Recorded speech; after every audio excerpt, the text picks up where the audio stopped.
On a glorious day when the sunshine and our summer has finally appeared to come out, and especially after all of that rain and beneath such a stunning glass roof here at Almanar. Sincere thanks and gratitude to Almanar, the community of the Multicultural Heritage Centre, for welcoming us here today, providing such a glorious space as it always is for meetings and events and activities within our community.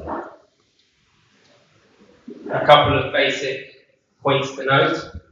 We have a live stream on YouTube taking place, so this meeting has a camera set up here at the front, which is live streaming on YouTube right now. There may be people at under 3 to 5 Port Close by Portobello Green who will be watching this live stream, or of course people can watch it in the comfort of their own homes or in the park. We have fire exits at the back, also here to my right, and the main entrance to the left. Toilets can be found if you walk straight through the room here and turn right at reception and down the bottom of the corridor. And now I'm going to hand over briefly to Bailey. Thank you, Toby. Before we start the meeting, I wanted to apologise for the delay in the scheduling of the AGM this year. We all appreciate and understand the concern this may have caused, and we thank all of you who got in touch with us to find out why.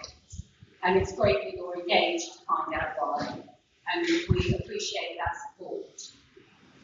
Last year, in response to member suggestions, we agreed to change our auditors, and this was partly because prior to the commitment to transform the trust, our community has raised its concerns that the auditors were very entrenched with the trust. Silchester RA played a role in the selection of our new auditors and proposed a resolution at last year's AGM to appoint the new auditor. This was an important part of our transformation, including being more open about all aspects of the trust, and we're thankful to our community for raising this concern and supporting us to act on it. There were two main reasons for the delay this year. The first was that our new auditors have done a really thorough job. They are TC Group, and they have familiarised themselves with all aspects of the organisation's finances, financial processes and accounts on behalf of trustees and members. They are required to satisfy themselves that all the right internal controls are in place and that trustees receive regular reporting and receive regular briefing on all the regulatory requirements. Thankfully, these have been tested, and finance and legal briefings are routinely scheduled, including with our new trustees. We're pleased with this work because they do it on behalf of all of us. The other reason is that there was COVID in the audit team ranks, and it was necessary for them to pause their work. And also, there was a significant change in staffing in our own ranks. So, although it's taken a bit more time than expected, neither we or our auditors expect any delays in the future. I confirmed that with them this afternoon. It's to ensure this, we are bringing further resources to the finance team, including at senior level. We are shaping the finance team in line with best practice for the sector, another critical part of the trust's transformation. The Westway Trust needs to comply with both the Charity Commission requirements and Companies House requirements, and we've been in regular touch with both our regulators for an appropriate extension to allow for our AGM. We can reassure you that no harm has been caused to the long-term interest of the Trust, and that this process of this thorough audit will bring about a stronger financial position to the Trust. Thank you, David.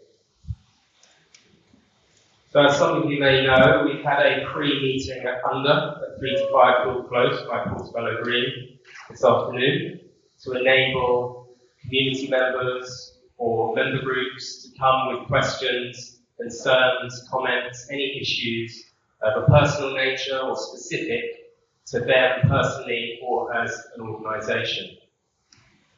it's really critical that Westway Trust takes on all of these views, lists them, takes on board these questions, and makes serious attempts to answer them.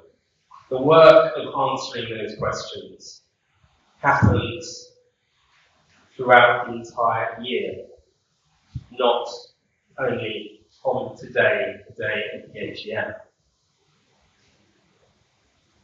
And so it's important that we note that questions that are taken in this meeting,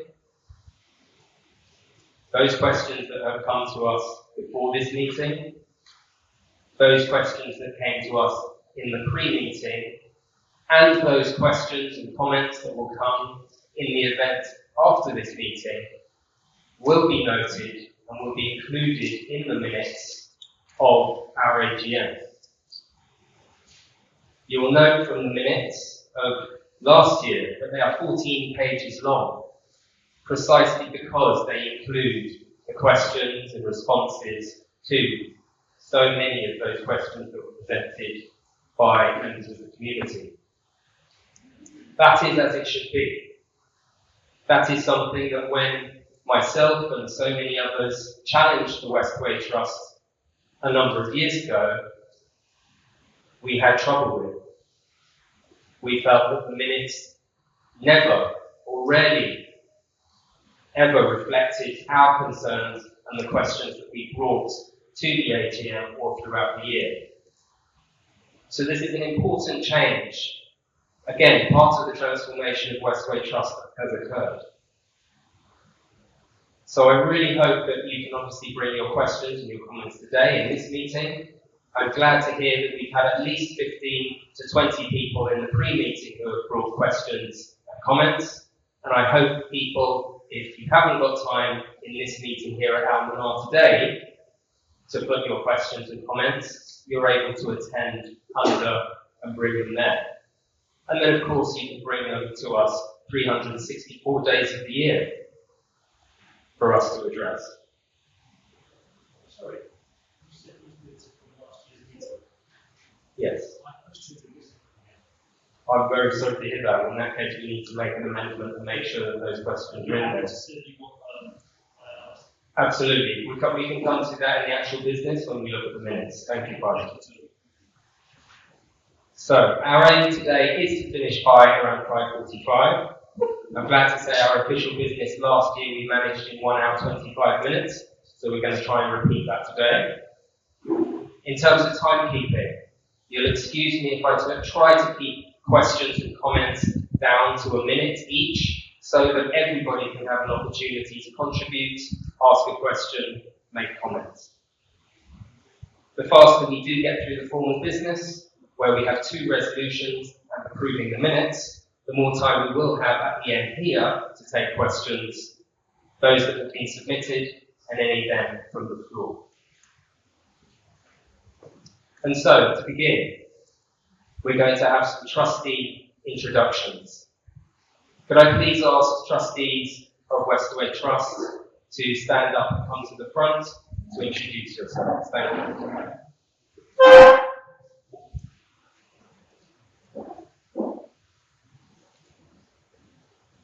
We now have a near full complement of trustees. There are 12 spaces for trustees on the board of Westway Trust. We are now up to 11. We have 1 remaining space, and I'd like to welcome our trustees here today, who will each introduce themselves. We also have 2 recordings from the trustees not present, who are Desmond and Marwan. Desmond Campbell. Sorry.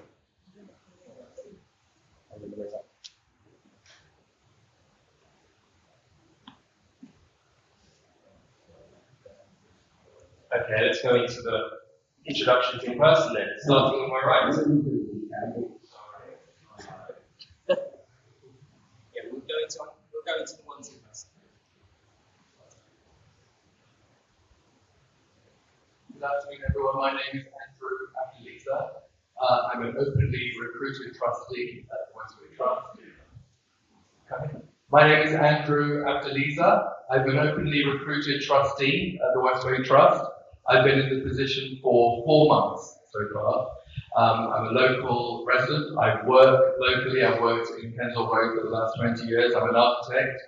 I've been involved around the Westway as a structure for most of my life in London. And I'm looking forward to being part of this community and being part of how this organisation functions. Thank you very much. Ali? Good afternoon. Assalamu alaikum. My name is Ali Sharif. I am a new member elected trustee. I'm looking forward to work with everybody, trustees, members of Westway and the community. Thank you. Thank you, Ali. And Lee?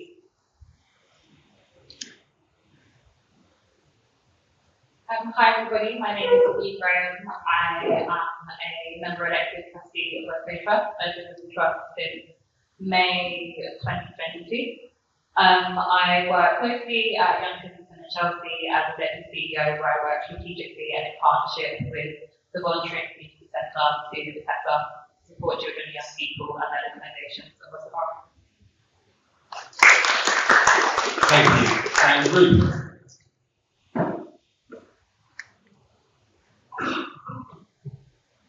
Hello, my name is Daniel, and I'm openly recruited trustee, so I've only been working as a trustee for Westway for the last 4 months. I live and work locally. I work for the volunteer sector, and I also work for Health Watch, RBKC, Westway staff, and I'm looking forward to doing working with the community. And to Mary Therese? Hello, good afternoon, everyone. My name is Mary Therese Rossi. I'm a councillor in South Borough, and I am a council nominated trustee for Westway Trust, and I have been on board now for almost 4 years. Thank you. Thank you, Mary Therese. And to Huey? Hi everyone, I'm Huey Walker. I'm probably now one of the longest serving trustees. I've been on the board since 2019 before the pandemic. I'm a member elected trustee, one of 3 member elected trustees. And let's see what And finally, Manal? Hi, I'm Minal. I'm an openly recruited trustee. Most of my personal and professional life has been working with communities in the London Borough of Brent, and ranging from a boxing club to a sound system at Notting Hill Carnival, experience with governance, management, and I wanted to share my skills with the trust. Thank you, Manal. And recording for Desmond.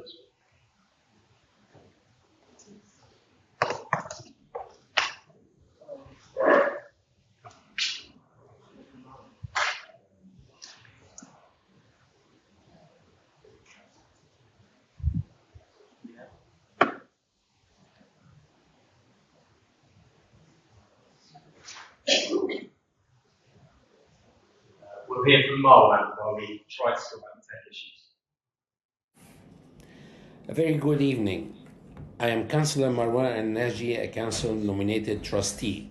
Currently, I am the chair of Property in Place Committee, which working for the prosperity of our area.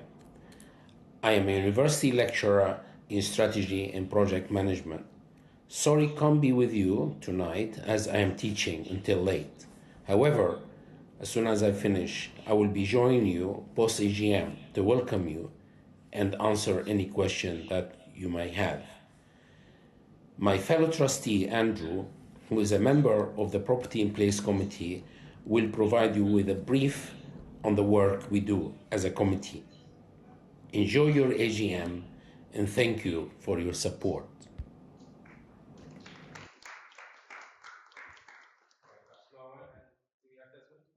My name is Desmond Campbell, and I was recently recruited to the Westway Trust Board.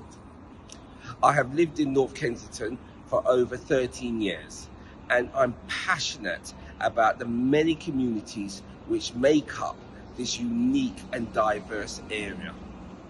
Over the coming year, I would like to dedicate my time to support the Trust as it pushes forward with its projects and charitable schemes, which aims to enhance and bring together this very diverse community. The whole aim of the Westway Trust is to serve you as a people, and I will support you wholeheartedly as you support me. Have a great evening, and I hope that within the AGM you will be able to have all your questions answered and see the great work that Venu and her team are doing within the Westway Trust.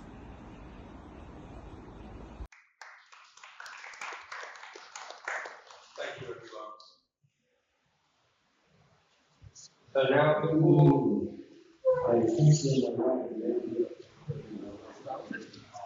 before we go into the formal business, I'd like everybody to join me in 72 seconds silence for all those affected who continue to be affected by the fire of Brookville Tower in 2017.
Thank you. Thank you. Apologies for absence have been sent in by member organisations because CIC, Gloucester Court Reminiscence Group, Peabody, St Helens Residents Association, Volunteer Centre, Kensington and Chelsea, and our trustees Desmond Campbell and Marwan El Nabi.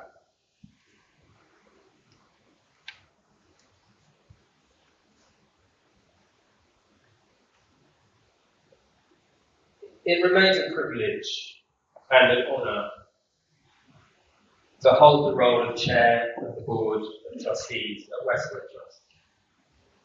Part of that privilege is that I get to stand here for a few minutes and share some thoughts on the year under review, 22-23. Firstly, I would like to thank everyone who has engaged positively and constructively with the Trust, or challenged the Trust and held us to account with passion and humility during the 22-23 period. And in doing so, supported the continuing transformation of this organisation. The transformation of an organisation with the scale and scope of Westway Trust, with its responsibility to manage 23 acres of land, buildings, hard landscape, gardens, services, over 130 tenants, over 60 staff, over 90 member groups, supplementary schools, adult learning, creche, events, and 40,000 beneficiaries across North Kensington, is nothing short of a huge task. But it is a task that our community have taken on for the past 5 years.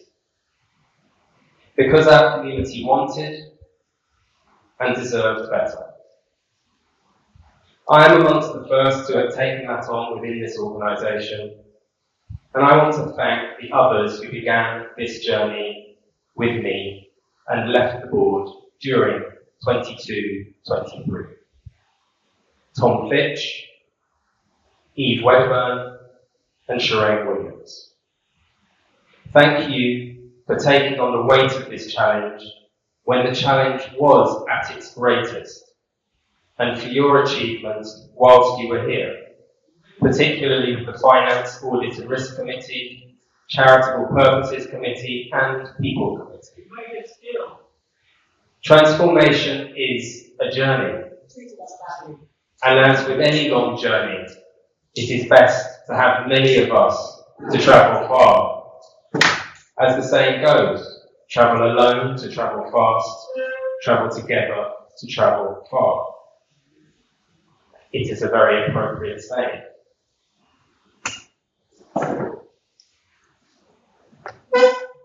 The impact of COVID, arguably the deepest of deep ends to be thrown into for our new community leadership. The impact of Grenfell and austerity and the history of the trust and the demand and need for change has meant that this organisation has found itself needing to travel both fast and far, far and fast. And doing that together is not always easy. Nevertheless, pushing ahead has been a priority.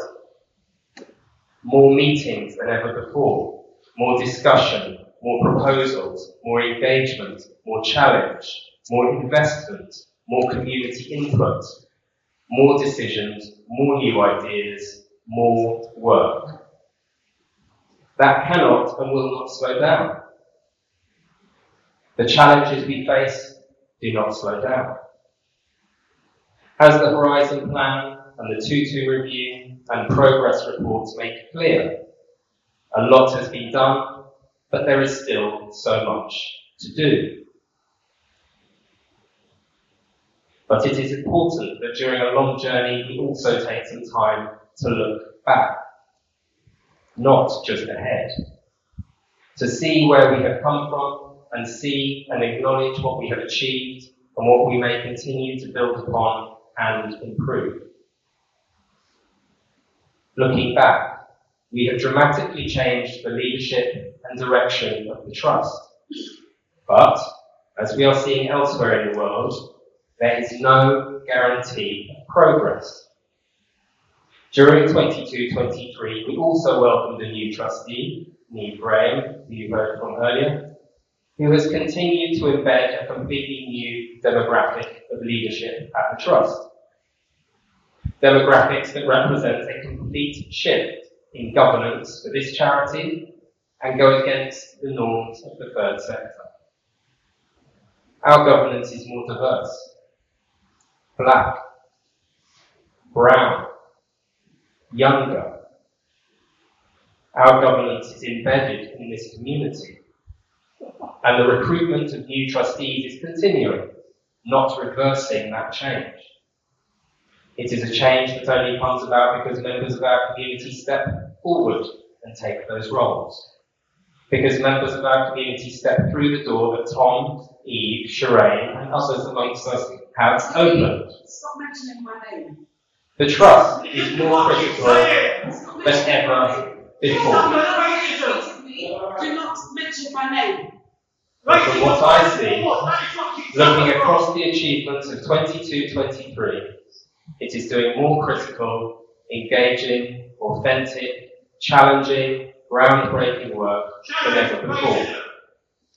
Regardless of personal views or agendas, when we look at the changes to the board and leadership of the Westway Trust, the work of the Community Advisory Group, and the work related to the Tutu Review, the Horizon Plan, the community centering approach, the spaces that are opening up or reopening, the risks that are being taken to do things differently, the new ways of working with and challenging the council, performance management and staff and trustee development, the significant public realm improvements of the 23 acres with and for local communities, a completely new approach to grants, or a cost of living crisis clinic. These are part of the transformation that must continue.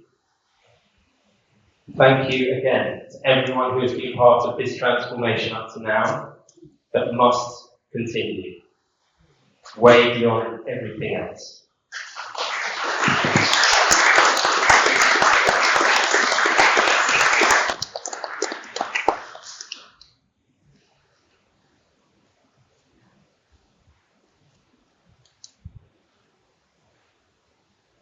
And so now we'll come to the reports from our subcommittee chairs. We have 4 reports. Starting with Minal and the Charitable Purposes Committee.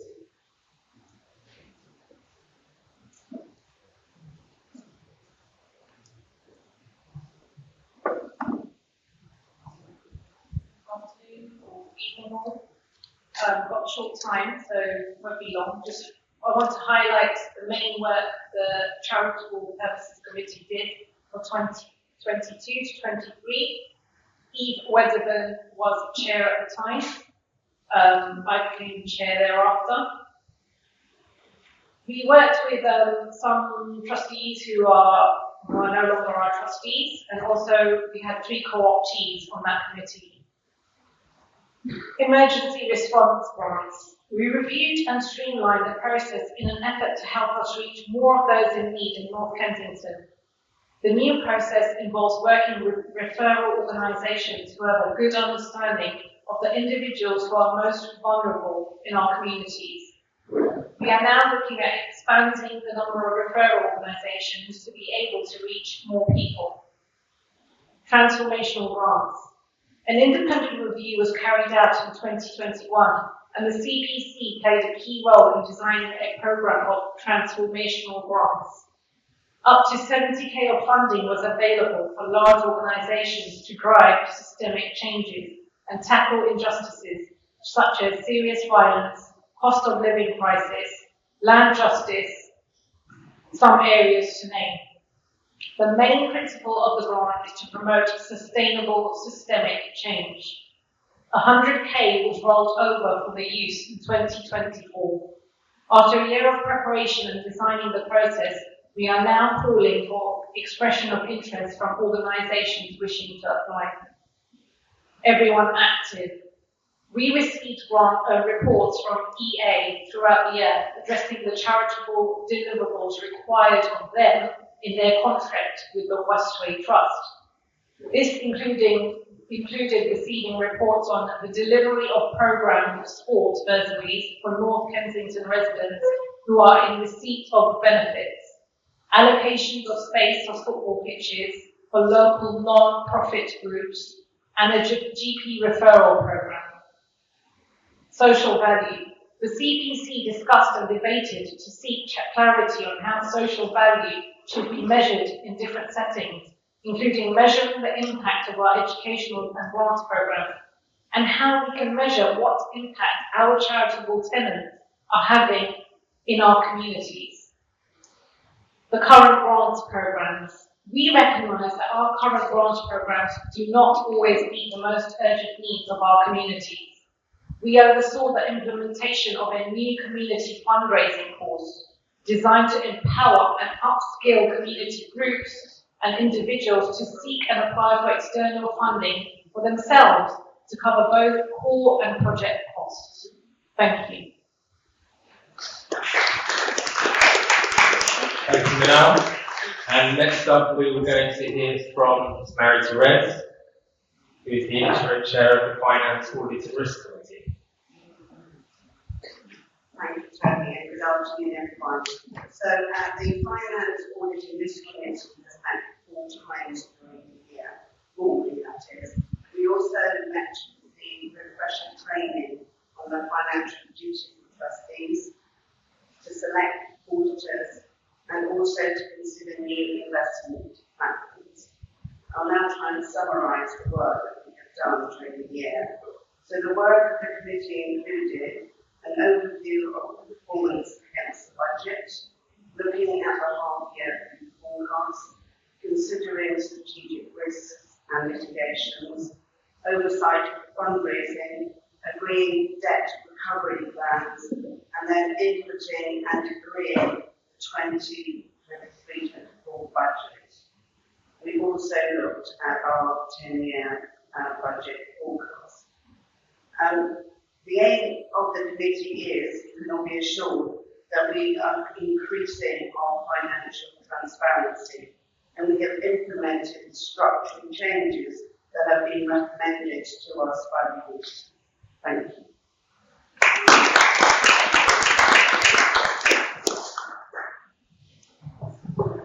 And now a brief report from myself as interim chair of the People Committee. So firstly, my grateful thanks to our small HR team who have worked hard throughout the year to deliver the good progress we have made. The People Committee's main roles are to oversee the Trust's people strategy, policies and processes, ensuring they support the Trust's determination to put the community at the heart of all we do and our ambition to become an employer of choice.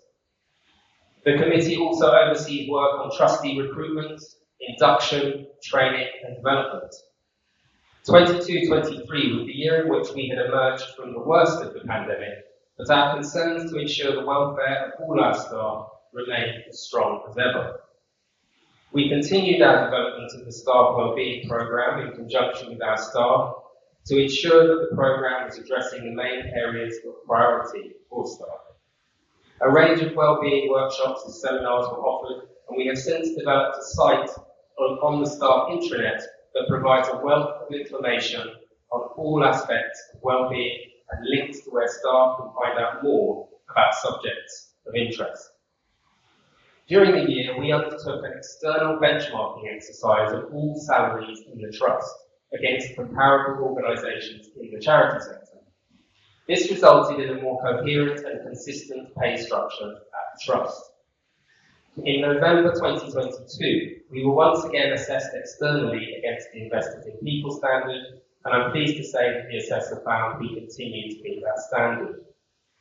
Attention is now turned to getting ourselves into the best possible shape for our next assessment due this year in November. We conduct an annual staff survey to provide us with valuable information on those aspects where we are doing well and those aspects that require further development and improvement.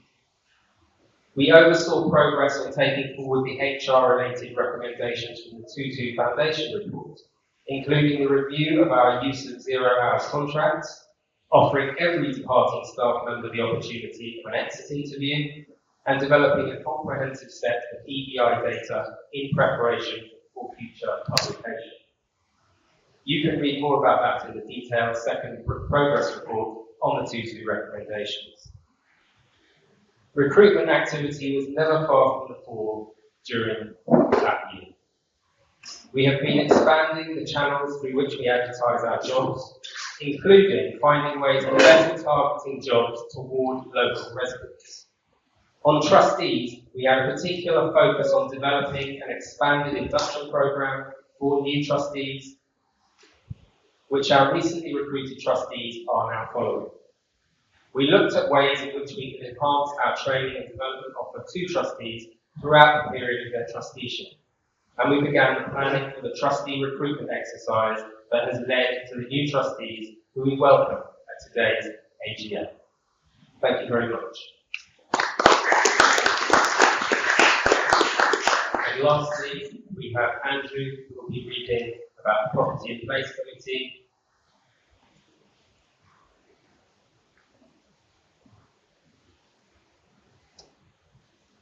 Hello again. I'm going to read you about the Property and Place Committee, which is chaired by Marwan Adnani, nominated by other PCs, and consists of two other core trustees, Huey Walker, member nominated, and myself, openly recruited. We benefit from specialist input from co-optees Tom Mayers, a property specialist, and Jamila Balkan-Gordon, community co-optee with special interest in environment and sustainability. And we input from all other trustees who are able to attend the 6 committee meetings we have a year. During 2022-23, the Property and Place Committee guided the strategic use and development of the estate's 23 acres, 34 tenants, and the rental income of approximately £4.4 million.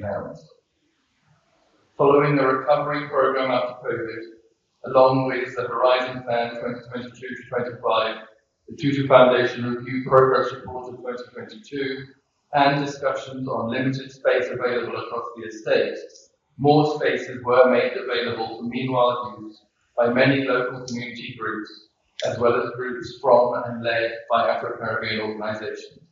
These were pods and market stalls along Port Close, micro units in 2 Acton Road, planning for a community kitchen in 2 Thorpe Close, and storage in 136 Bramley Road. While these internal spaces were being planned and used, the external areas of the estate started seeing delivery of community street project works at Malton Road, around the Westway Sports Centre and along Pear Tree Walk. These projects have now been completed, and you can see the improvements of these areas night and day with new lighting, signage, seating and colourful surface colour. The committee also looked at progressing future developments, being the underpass at Latimer Road, further refurbishment of 3 Thorpe Close and how this would operate, and starting to review commissioning and feasibility study for a Centre for Urban Sustainability at a location of former Maxilla Nursery and Maxilla Walk. We also continue to review and sign new leases and lease renewals as required by the Charities Act 2011. So as trustees, we have an up-to-date understanding of lettings and that they comply with the charitable objectives of the trust. It was a busy year with new initiatives and progress being made on many of them.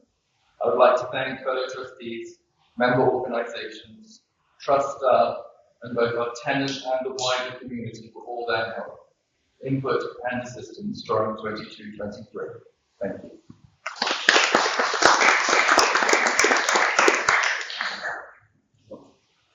Thank you, Andrew.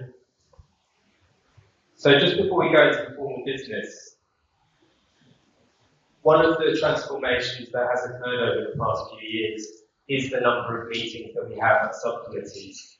As Andrew pointed out there are 6 meetings during the year, where previously there were only 3 or 4. This is a really important point, that this organisation needs trustees and needs people to spend far more time engaging with the issues of the 23 acres. And so we thank not only our trustees, but our co-optees as well, who support those committees to do their work. Another transformation at the Trust has been the taking on of numerous co-opted members onto committees. This is a critical part of the Trust's transformation, enabling people to bring their views, both professional, but critically community-related views, into the organisation and support the decision-making of the Trust, and build a really good, sustainable governance for the Trust.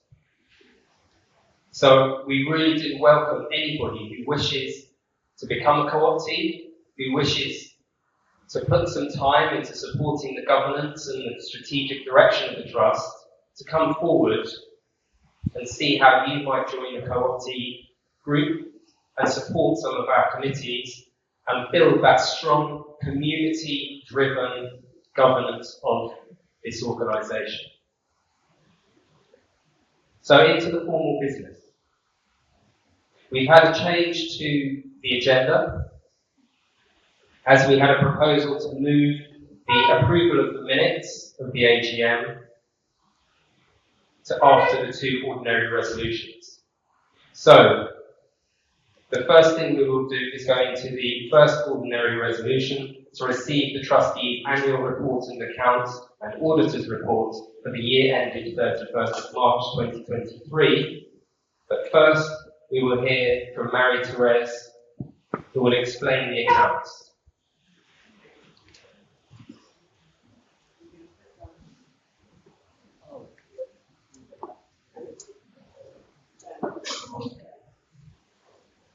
Right, so if I can explain it simply.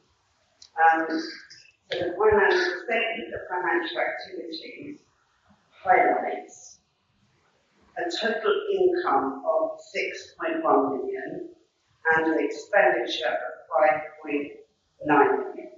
So that results in a small surplus of £250,000 on the ordinary activities of the trust. But we also experienced a reduction in the valuation of the estate to the tune of 4.1 million. So this is assumed a small surplus, and we therefore demonstrate that we have a net loss of 3.9 million. Now, in the past, the valuation of the estate would have been treated as unrealised and unrealised loss and would have been excluded from the accounts in this way. The fall in value of the estate is due primarily just to the conditions of property in London, UK, or the UK generally, commercial property. But now, due to accounting regulations, we are required to include it in our main results in the financial statements in the net income figure. Does that make sense? No. Try again. Okay.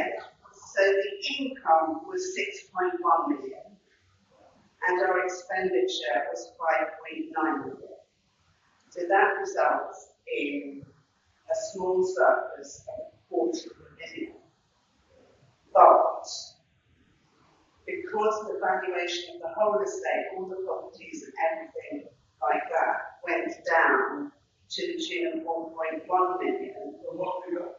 Sorry? From what?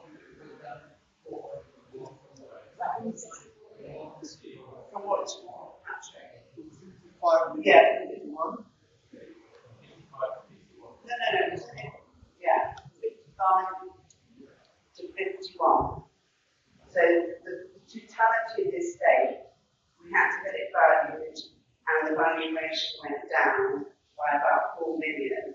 So that is why we're showing a loss, a net loss.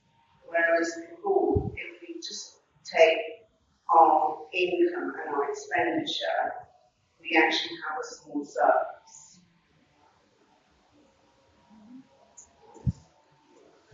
Yeah, it's all fixed assets. It's just something on paper because the property remains as they are. It's just the valuation went down. And because we can't reflect that in the accounts, we are showing a net loss. Does that reflect what Martin said at the back of the book? So across COVID, across London, across the entire UK, across the entire world, property values went down. And so because we've got £55 million worth, that is the amount it's gone down by.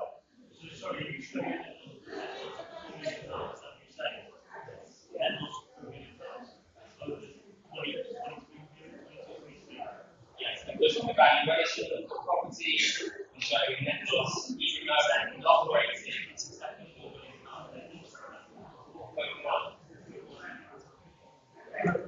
Excuse me, who did the valuation? This is Cushman and Wakefield, who always done evaluations there. We do these days. Okay, so I think that's clear now. So contribution to our community, as well as keeping up the value of the estate, we have contributed £500,000 to our community through direct awards, subsidies, and in contributing to the running costs of our community groups. continue to look at ways in which we can help and make more contributions to the community. So, financial statement includes the balance sheet, which shows a net asset of 59.7 million, of which 53.2 million relates to our property portfolio and our fixed assets. Our working capital sits at a healthy 6.9 million, and we have a cash reserve of 7.6 million.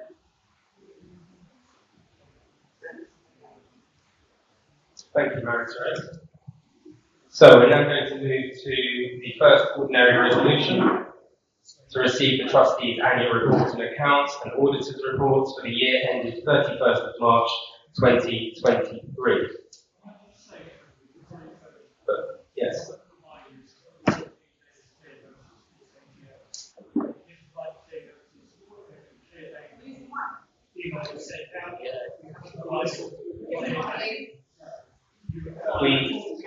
We did. We did provide 14 days. Absolutely. You're welcome to write to the auditor, Tom. You're welcome to write to the auditor 14 days won't give them.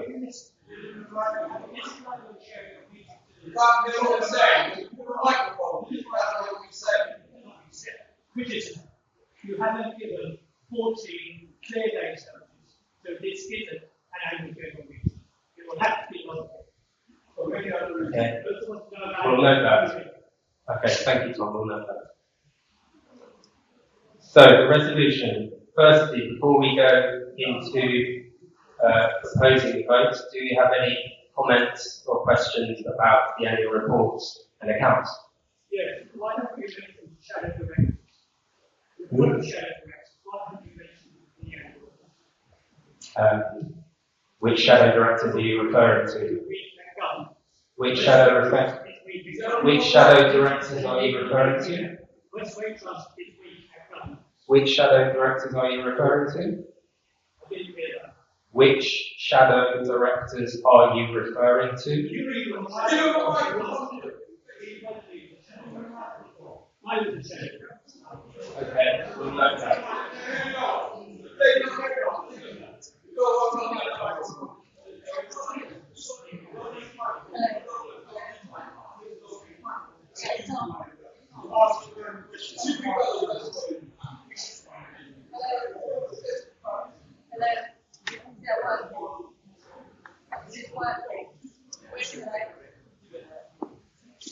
We'll get them working. We'll need it for other questions. Hello.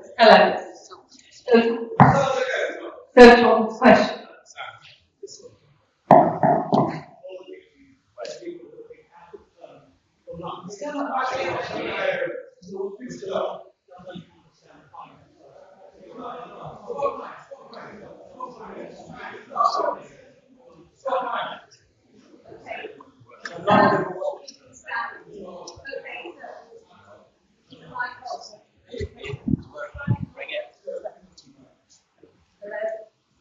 Hello.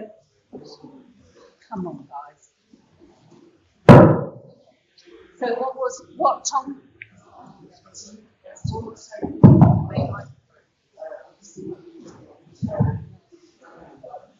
Hello. Okay, just what Tom was saying there was that for the current period.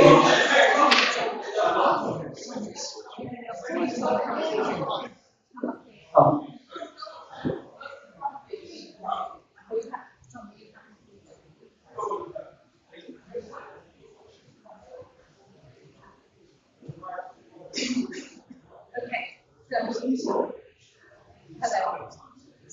Hello.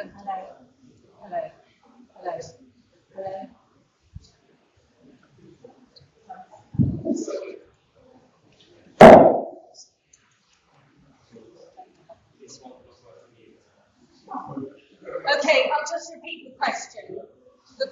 On Tom's behalf, Tom made a comment about shadow directors, and he saying that the trustees didn't fully understand the finances of the organisation, and he was talking about what about directors that came and went during that period, although he wasn't specific about that period. So I think we just need to leave that comment because it applied to the period and beyond the period, and we'll note that for the minute. You didn't say anything. No, that's fine. Thank you, Tom.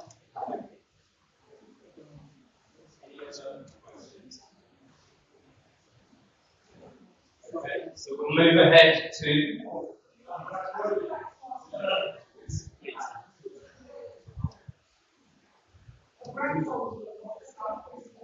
yeah, a grand total of what the staff costs are. Absolutely. Will you put up the donut? Is that 1.7 million? Is that what it is?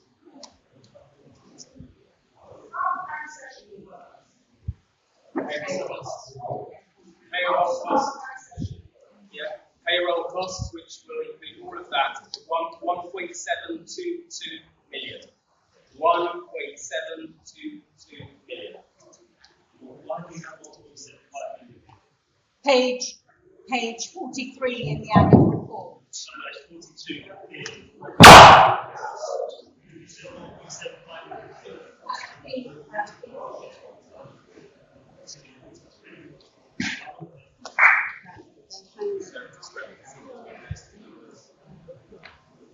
Where is that?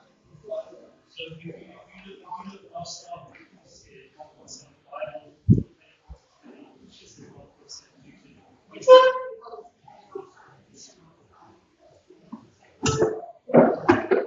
so this is the total 1%.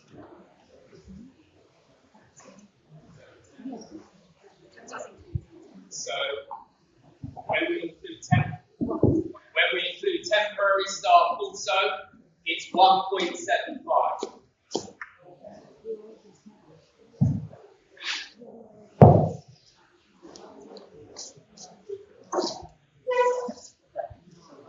Could we have a proposer for the resolution, please? We have a proposer, and we have a seconder for the resolution. We have a seconder for the resolution. Thank you. So we're now going to move forward to the vote. And for the vote, we are asking you to raise your green cards, members. Members to raise your green cards. We will begin with yes, then no, then abstain. So to begin with, yes.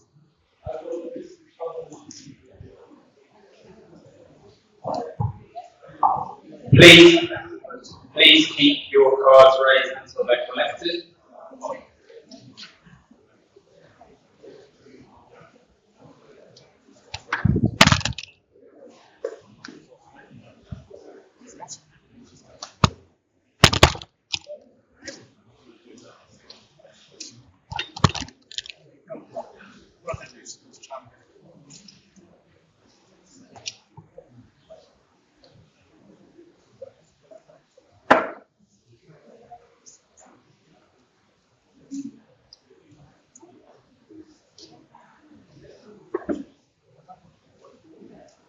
Thank you. And we have collected all of the cards voting yes.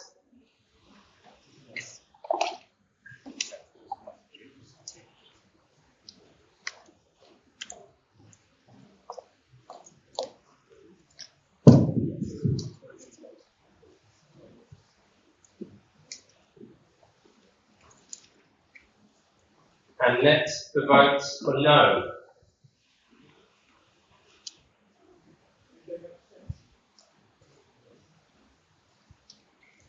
Okay, thank you. And lastly, the votes for abstentions, please.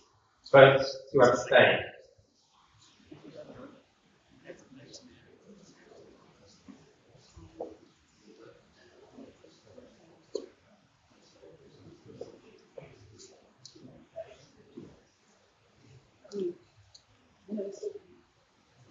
Still green, yeah, still green. Thank you.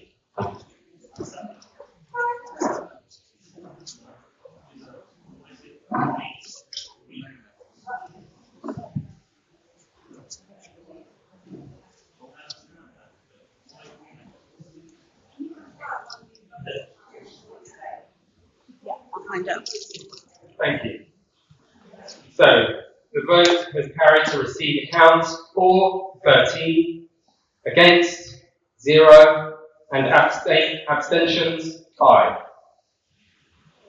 Thank you very much.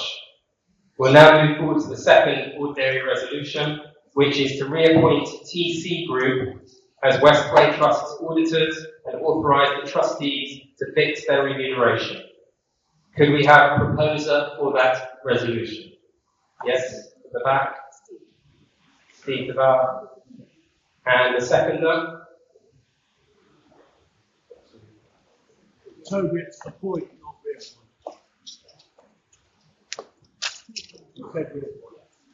Yes, to reappoint because they were appointed last year. That's why the delay in the accounts. So William is the seconder. Or no, we've had a seconder over here. Oh, did you think you were voting? You were seconding. No, we have got a seconder.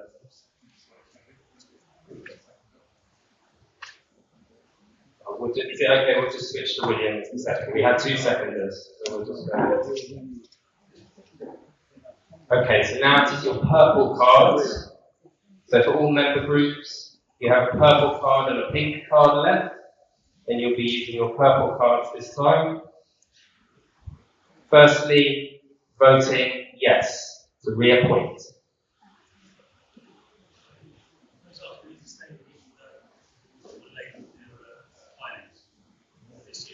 These are the new auditors, yes, these are coming to do.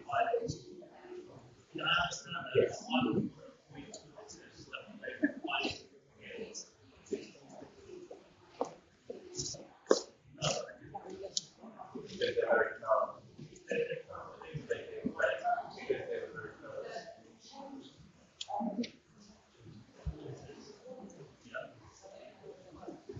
And now we'll move to no's.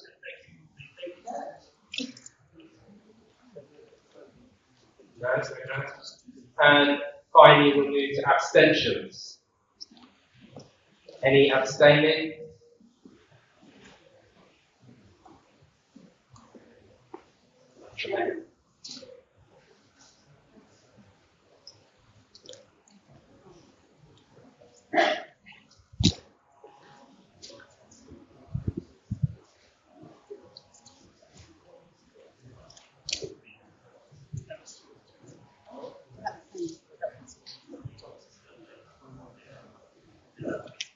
Okay, so that vote has been carried 4, 13, abstain 6.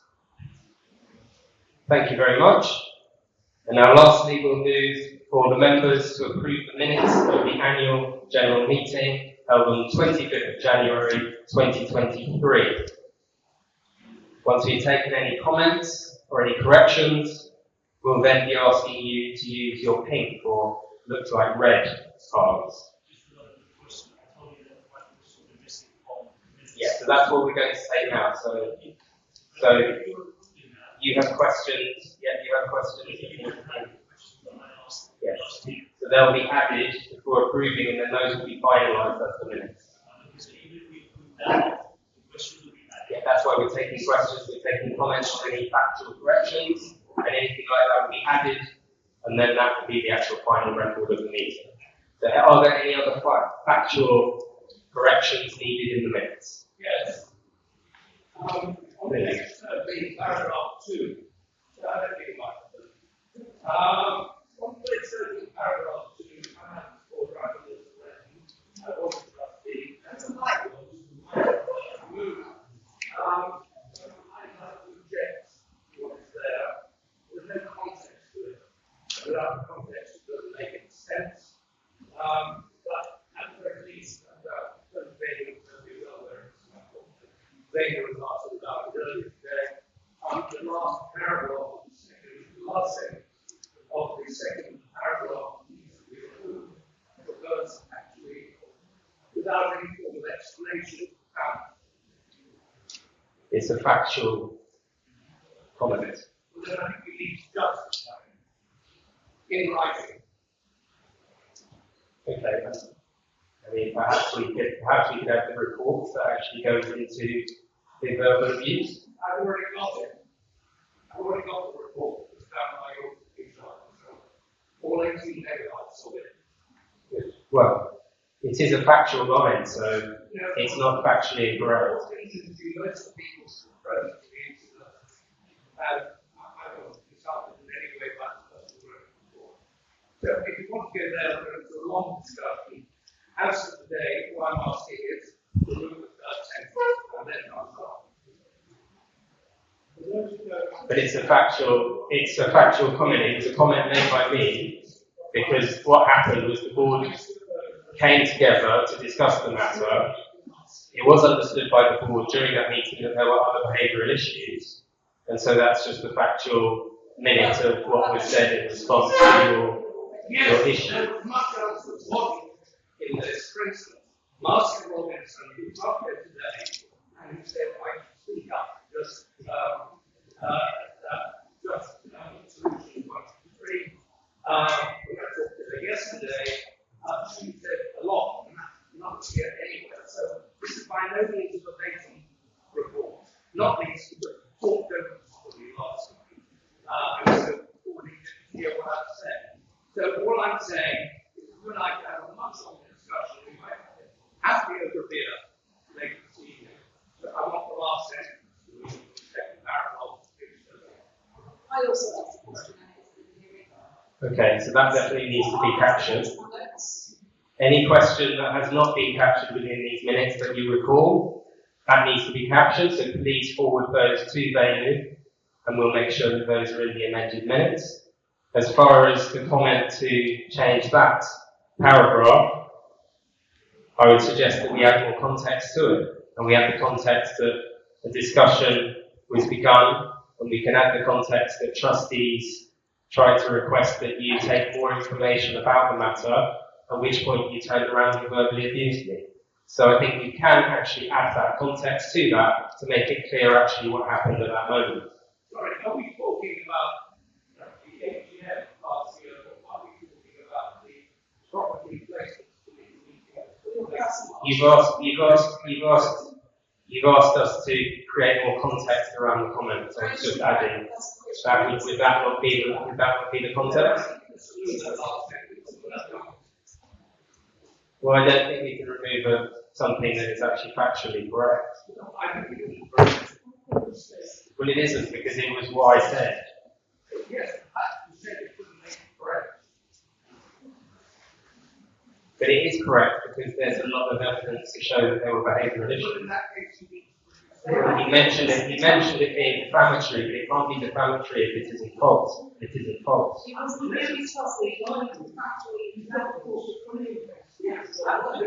It's not false.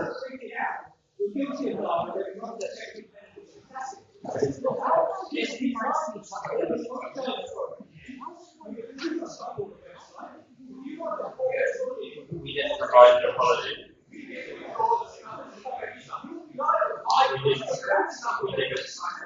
We didn't provide any apology.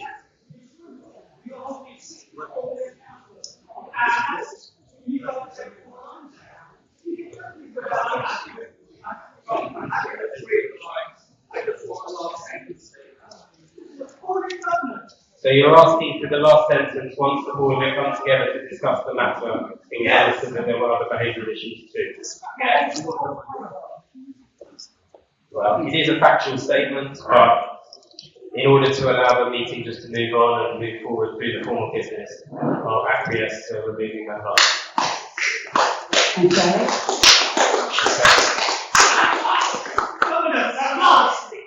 Thank you. So we'll now move to the vote. Oh, no? Another comment?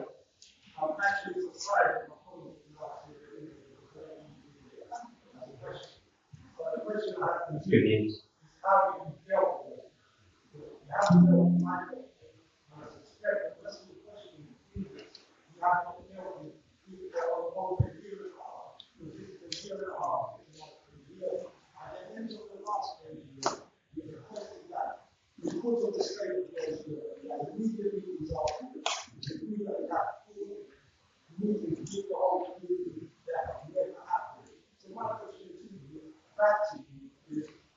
put everybody in there, that is problem, because you never used to be with them. But what is being done about it? Because I know in our case, I was actually the one who was coming to get the data after what I actually said. Our building was a victim of a hate crime, where someone painted the rainbow in front of our building. Yeah, and sent a message directly to other people. Yeah, the Trump did nothing about any of this. There's no reaction about what I said there. And I was actually offended to come into one meeting what I said at that meeting. So could you please explain to me why I was there with that?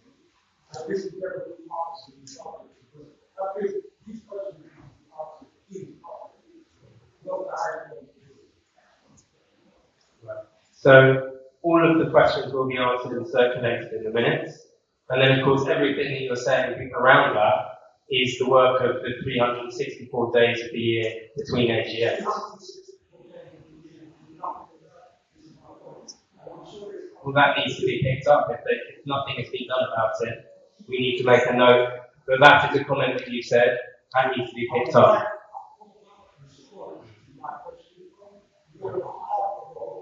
Okay. Thanks, Niall, and I'll answer every question from there and circulate it within the minutes. Okay, that needs to be picked up. Thank you. Are there any other factual? Absolutely. Every question will be picked up. Yeah, that's why the questions that are here and also under, they need to be picked up. And absolutely, as I say, that's the work of the 364 days of the year that needs to be gotten into.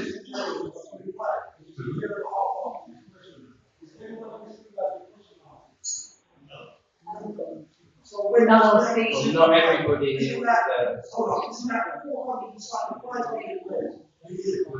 probably figure of speech, but yeah, totally agree. Yes.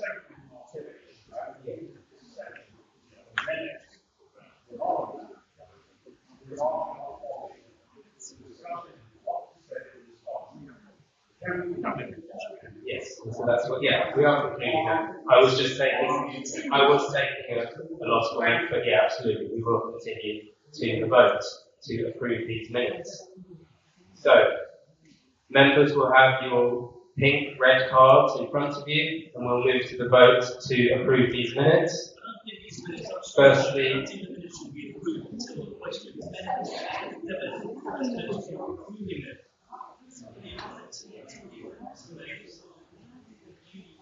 no, they are approved subject to the amendments.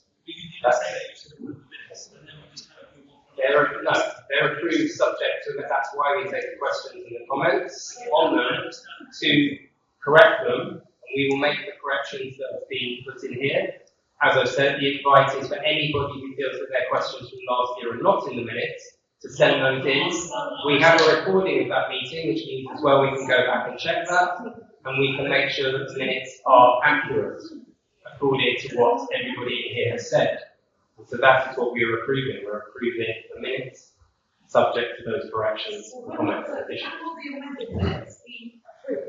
So they will be circulated with the minutes to this AGM.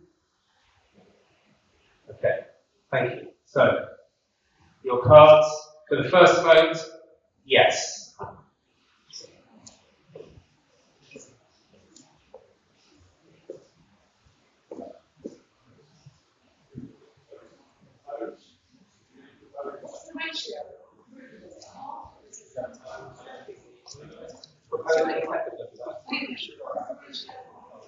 It's majority of members attending today.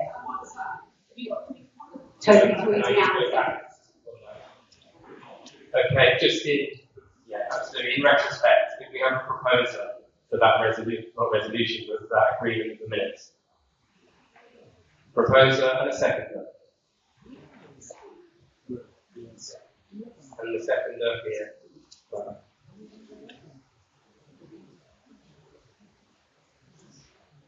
DG, can you go here to capture the seconder? Thank you for the minutes. Thank you very much. And no. So raise your cards for no. And we have one.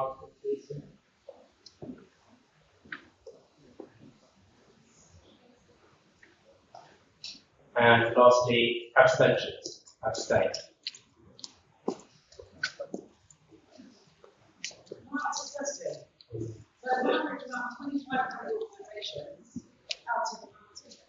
Thank you very much. How many would you say there are? Is it like because it's the majority of those present? Can you define that? The majority of those present, so in terms of spread out the number. In the meeting. Those present in the meeting.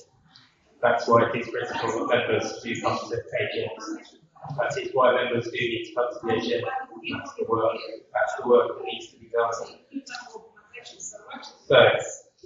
So for approving the minutes, we have 4 11s, against 1, and abstentions 6.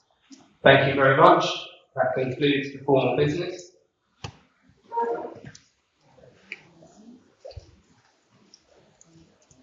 Do we have any other business notified? So yes, that is the end of business.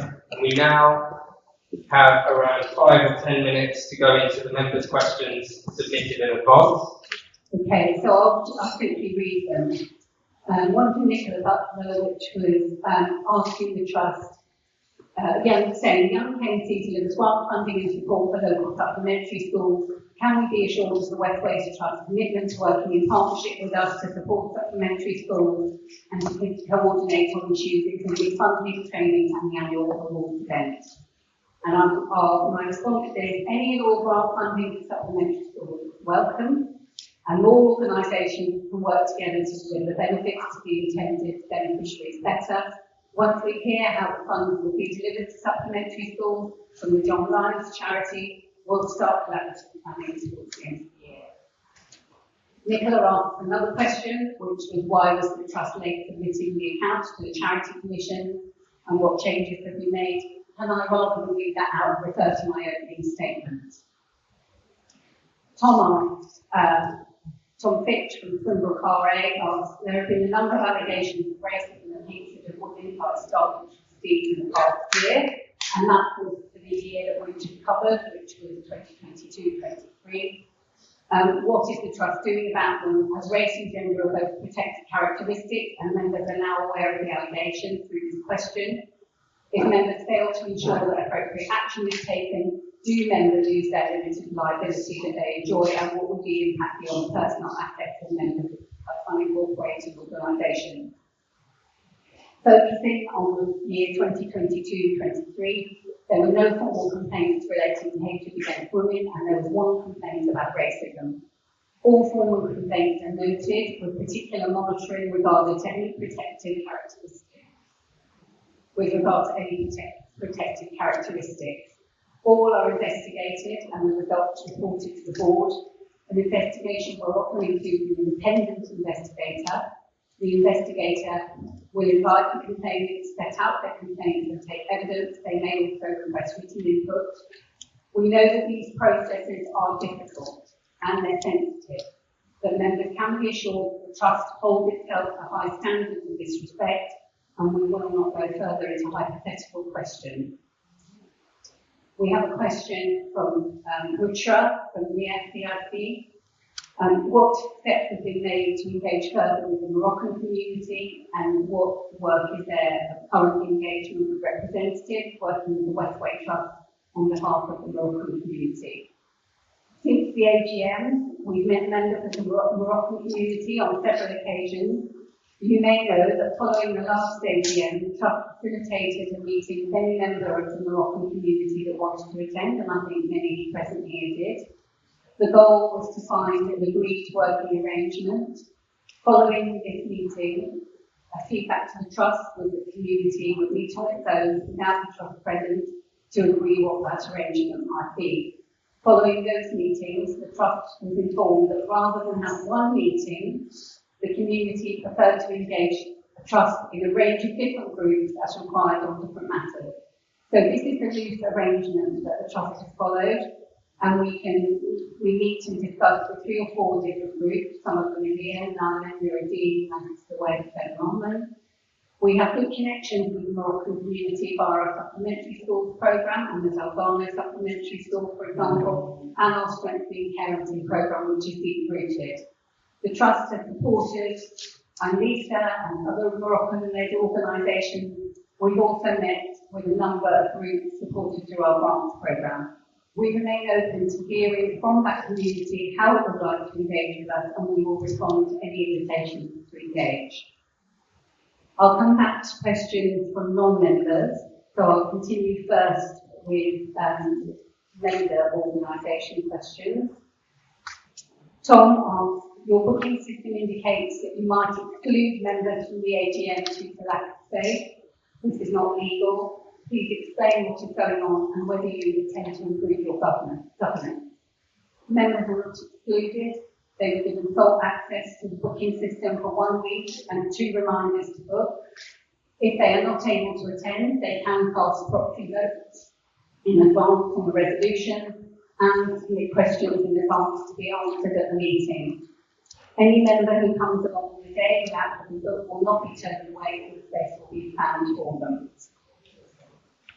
The last, there's a couple of questions still from member organisations, so I have a question from Steve Deval. What are the primary ways in which the Trust adds value to our North Kensington community over and above making grants? That was part 2. Yes. If we have got the question, I haven't got. one. Yeah, I haven't got your, but the first bit of the question written here, I just put your summary. Could you read it? Yes, please. Actually, the 7-part question is answered by a week's there's all kinds of ways. Employing 60 people and programs, they all have huge value. But the main charitable activity reported in the accounts is giving away money as grants. And in 2022-23, Westway Trust received £223,000 more in grants than it gave away. So my provocative question to think about, the second one was the same number. It's just provoking us to think, okay, we receive all the money away. We think that's wrong, giving the land back to a lot of cases and just giving away money.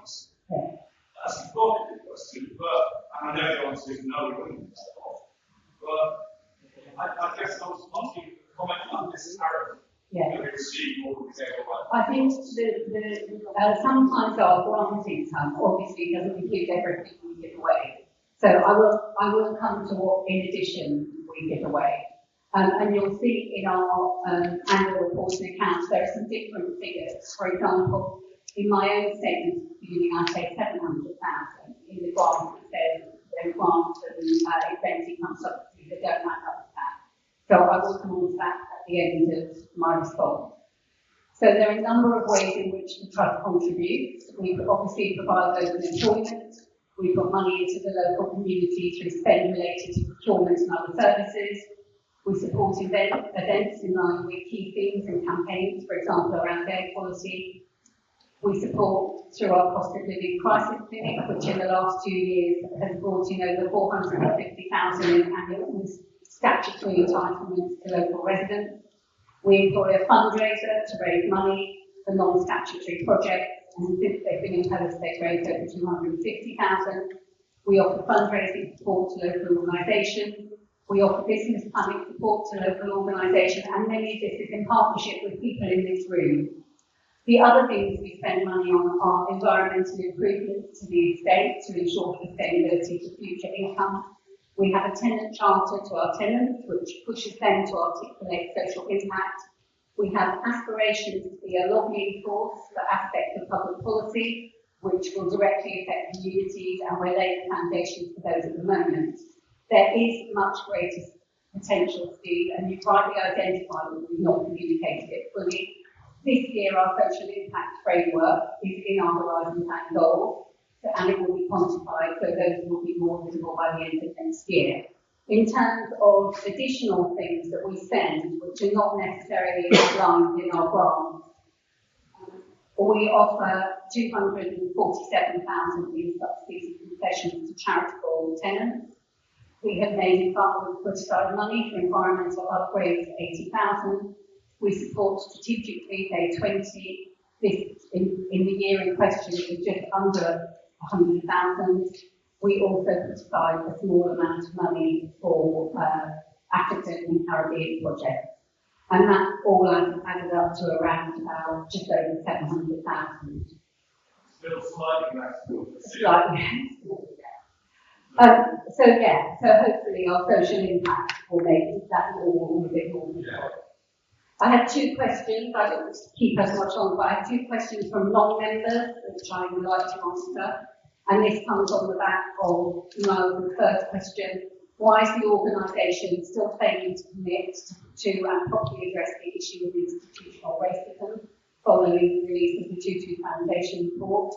And what has been done in terms of preparatory measures and safeguards to non-repetition of the previous bad practices that have led to and perpetuate the historically recognised exclusion and disenfranchisement of the local African Caribbean community? I want to say that we understand that there are continuing tensions and the Trust will continue to do all it can to eliminate institutional racism and racism. We've published an update ahead of this meeting. It's the second Tutu Foundation progress report, and there are copies available here about our progress, including inviting ideas for further activity that we can undertake to continue to make more progress. We have agreed a one-page reparations framework statement with the Community Advisory Group, and we continue to work on the fuller reparations framework, identifying activity and strategic action. If we manage to do this, and I say if we manage to do this, it will be a first sector, but we will not do anything without the support of the Community Advisory Group on that reparations framework. We have co-commissioned a review of the Community Advisory Group from Protecting Us John. This has taken a little longer than expected to be published for reasons outside the control of the Trust. We will consider any suggestion that Professor Gus John makes, and we welcome suggestions from other sources. There is a QR code on the back of that report. Please send in your suggestions. We have committed to reviewing the way we work with the CAG in advance of the review of the review. We have continued to progress the changes in spite of delay, including our EDI and cultural intelligence work. We have also ensured more blackhead space on the estate and will continue to push for more. We have put out an open call for conversations with the African Caribbean community so that we can share our progress and hear from even more voices and garner more ideas. The transformation we are undertaking will take time, and this is a journey that we're committed to and one which we want to continue to be held accountable on. We know we have to be vigilant on all matters relating to racism because we recognise that not being vigilant can cause further distress and upset. And Niles, I will respond to all your answers in a minute.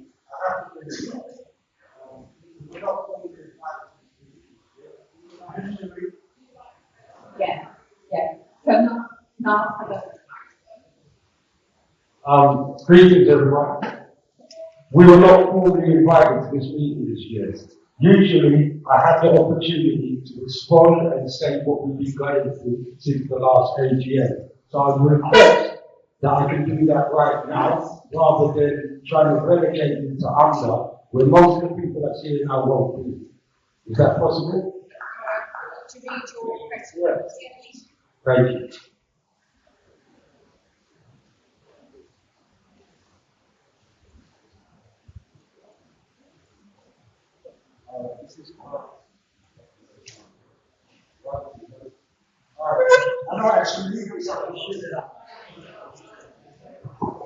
One, two. Cool. This is the CAG press statement for this year. Yeah? Considering all the talk that's been going on about what the Trust is doing in relation to this issue. Yeah? I would first like to give firstly thanks to the community members of the CAG, Malcolm Phillips, Clive Phillips, Marcia Robinson, MD Haywood and Nicole Belford, for all their hard work, diligence and commitment in the face of constant opposition with what is at times a highly frustrating and thankless task. I see progress has continued to be painfully slow and intangible, as even the initiatives that could have potentially healing working programs have been constantly watered down and subverted by Westway Trust, leaving us in a position of having to step back from our own ideas and initiatives when they are co-opted and corrupted from their original intention. Is this what the Trust calls community central? Last year's festival, well, it's not really enough, of African Caribbean entrepreneurship and the recent trustee recruitment process are prime examples of the aforementioned issue. And I'll just reiterate what that issue is when we have to step back from stuff that we're supposed to be involved with or initiated because the goalposts have changed or the intentions are changed by the organisation. Because we're not going to stand next to something that we don't believe in or don't support, especially if we triggered it and then it's robbed of us. The idea of having an infrastructure inside the Westway Trust to support black business as a form of reparation was first put forward by the CNG and then morphed into a festival. Even in the face of objections raised by the CAG, we were involved in the initial phase of the trustee recruitment process. But when we raised serious concerns about the process during its delivery, we were told that despite our legitimate concern, it would continue anyway in the same format, regardless of any issues raised. To this day, we have not even been graced with a proper response as to why. In relation to 3 to 5 floors, formerly known as Inner the Green and the Flyover, before being ousted by Westway Trust and the West Bank Gallery, we were kept in the dark while decisions were being made on this vitally important resource. Even though it had been stressed how vitally important this was to addressing the issue of exclusion and disenfranchisement due to institutional racist practice on the 23 acres. This is a venue I have personal experience of our investment being lost, our events being shut down, our young people not having access to our culture. That's what happened with that. I don't have any issues with the present, let me just say, this is an issue I have personal experience of and have been negatively affected by, along with other members of the local community, especially young people in the wake of the fire disclosure. I have no issue presently with the present users under, but Westway Trust has again failed to rise to the occasion and failed miserably in terms of beginning to heal the damage done. Westway Trust has many times failed to stand by its commitments to the African Caribbean community when it has been a vitally important component in order for real and tangible change to take place inside the organisation. Before it can fulfill its original aims and intentions and meet the real and legitimate needs of the community in the original intent of the North Kensington Amenities Trust. Amenities Trust must make reparations for the many decades of exclusion, disenfranchisement, and lack of service that have been denied through the neglect of Westway Trust.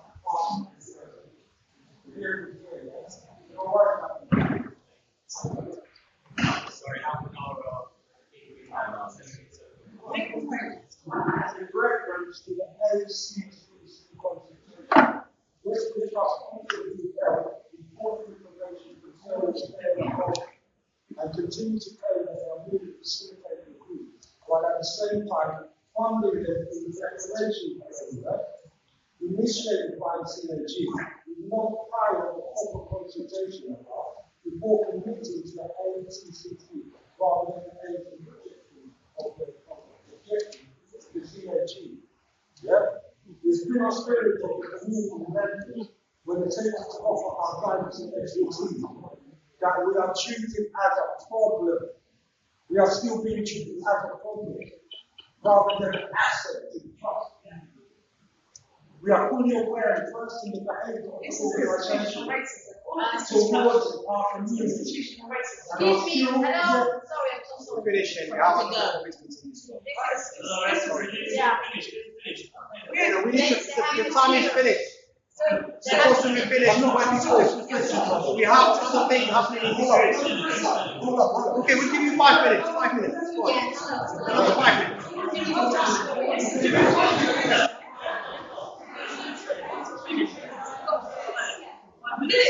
5 minutes is fine. Yeah, 5 minutes.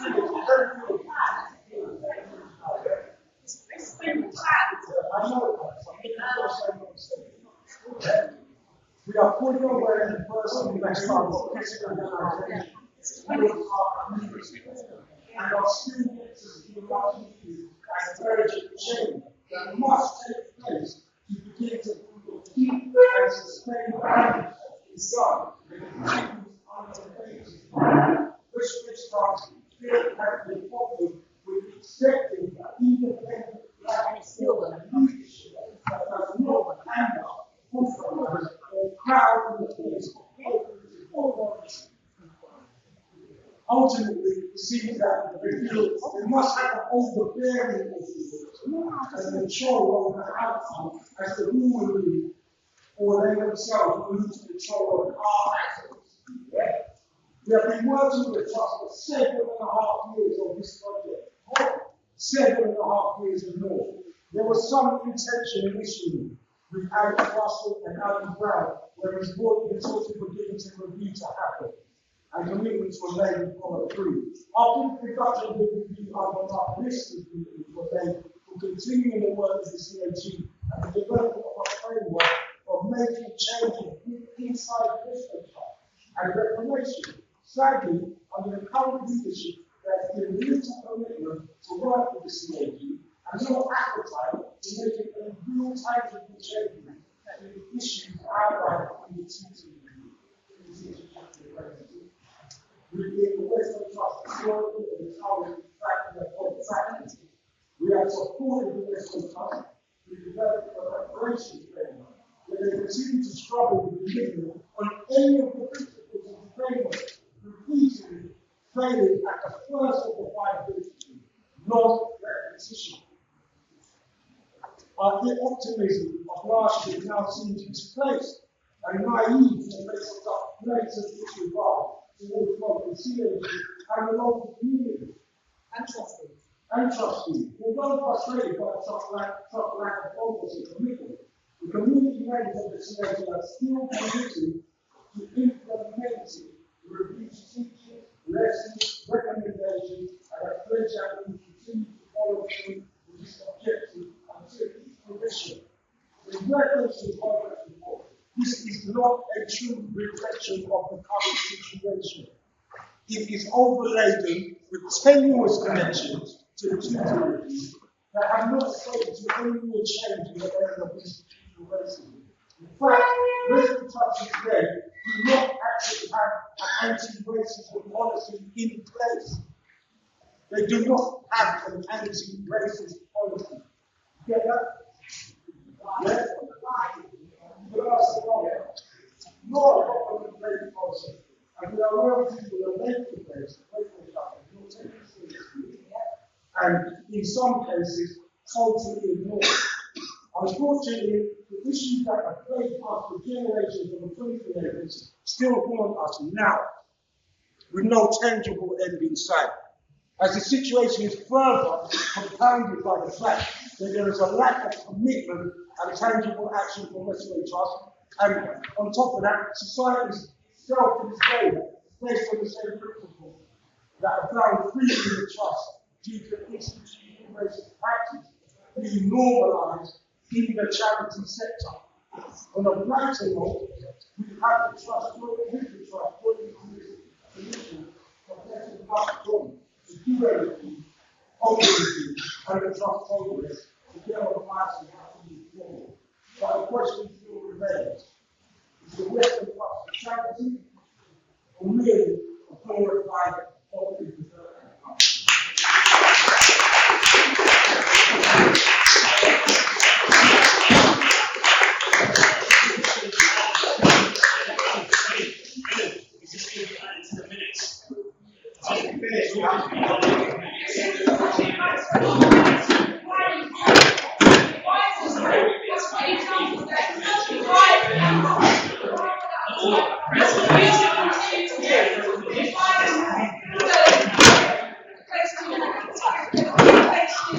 I'm so sorry.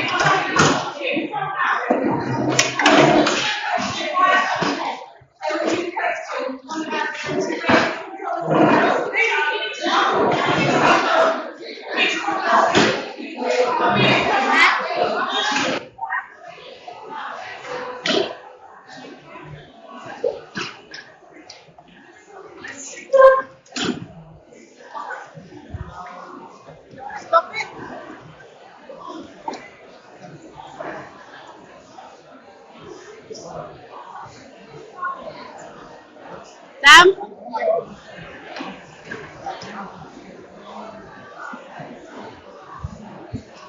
Behind you, Sam, now. Alright?